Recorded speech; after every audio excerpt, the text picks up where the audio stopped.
founder of Clasp. Could we please have Ms. Tess Hall here onto the stage, please?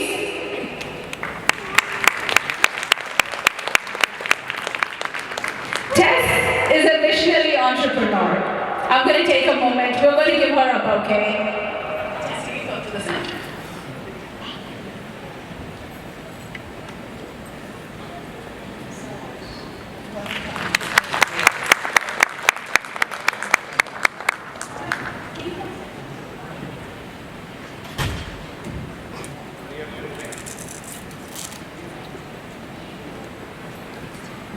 Tess is a visionary entrepreneur who is transforming the way education and employment connect.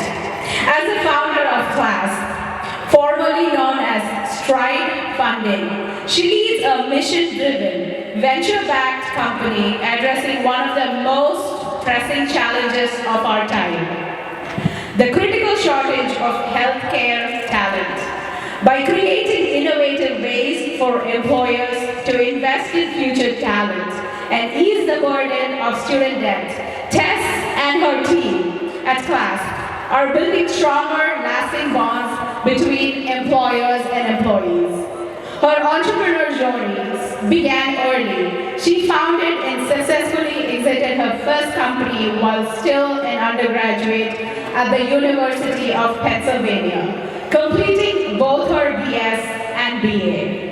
Later, during her MBA at Harvard Business School, she launched Clasp with a student-first perspective that continues to drive the company's mission today. Before becoming a founder, Tess gained valuable experience in healthcare investment banking at Goldman Sachs and in private equity at Vista Equity Partners. Her groundbreaking work in education and employment solutions has earned her recognition in Forbes 30 Under 30 in education. Give her a big hand of applause. Please join me in welcoming her as our guest speaker. A true trailblazer. Thank you so much. First of all, I feel like on this program schedule, I definitely have the toughest act to follow. Those kids were amazing. Yes? Really so amazing, so well coordinated. Well, first of all, thank you so much for having me come and speak today. I know that this event was really important and really special to Major Michaels, and I am just really excited to be able to kick it off with all of you. So just zooming back out, this opening is not going to be at all about Clasp. This is about my personal journey as an Indian American, thinking about how does that shape my life, how do you navigate it, and how do I think about it going forward. And for me, it's been similar to just what we saw with the anthems, right? We played the US anthem, we played the Indian national anthem. It ebbs, it flows, it's not an either or. And I think about the moments where I'm so grateful to have this blended culture.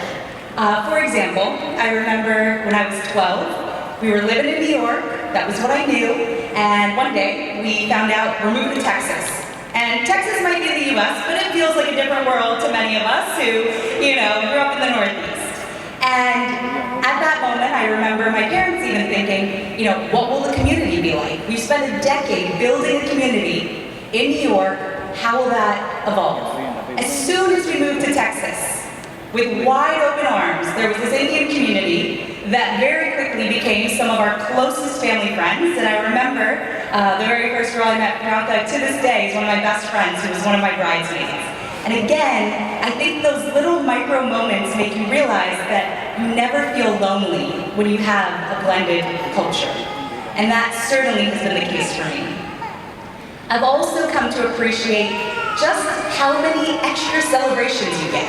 I mean, first of all, there's no such thing as too many celebrations, but this is a perfect moment of that, right? We come into this beautiful Saturday and we realize that we have an intentional push to say, go be with your friends, go be with your family, do something that just makes you feel warm.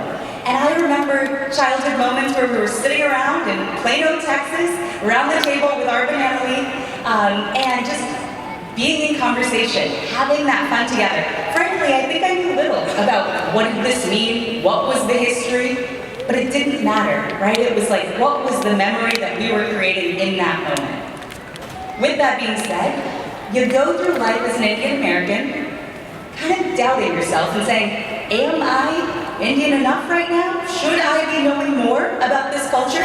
And that was definitely the case for me. I remember I started my undergrad at Penn, and one of the first courses that I enrolled in was South American Studies, or South Asian Studies, sorry. And in that moment I thought, I'm gonna learn what it means to be a South Asian. The reality was, turns out, being an Indian American has nothing to do with history or scores or grades. It is entirely about really feeling connected, right, to each other. And that connection can come in a lot of forms. It can come through the food, it can come through the music, it can just come through the people, right? And I think for me, that was a really great learning, that there was nothing I had to prove as far as how Indian I was. I just had to be in the moment, present with the people who shared some experience of belonging in that. So, I then went on and said, okay, let's reform how I think about what I have to do in college. It's not about taking the right class. It's about getting to share this culture with other people. And so myself, while in student government, and another friend of mine helped kick off our first KoB at campus. It is now, to this day, still an annual tradition. And it's not just Indians who participate, it is everyone on campus, just getting to see the joyful, vibrant culture of being Indian. You know, as I think about now going forward, I look at how that community even impacts the lives of my parents. My mom's a physician, and she has a 500-person Women Indian network in Dallas. They literally take party buses to medical conferences. They book out movie theaters together to go watch the latest film. And those moments make you realize that even no matter what is happening in this world, no matter what's going on, they have each other. And it was because of that shared common thread.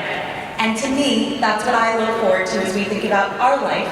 And my husband, Matt, is here. He's an American who came with us to India last year and got to actually experience our beautiful country. Frankly, I got to look at our country through his eyes, which was so special. And we think about those little moments to say, how else are we going to continue to fuse these worlds together? And remember that being Indian is about just feeling connected, cared for, and knowing that your family and friends are going to have your back no matter what comes our way. And I personally am so grateful for that. I no longer count score of am I being Indian enough. It is not about that. It is, do I feel connected to these people? And I can certainly say I do, and days like this make me feel that and then some. So thank you again so much for having me here, and excited for the rest of the event. Thank you.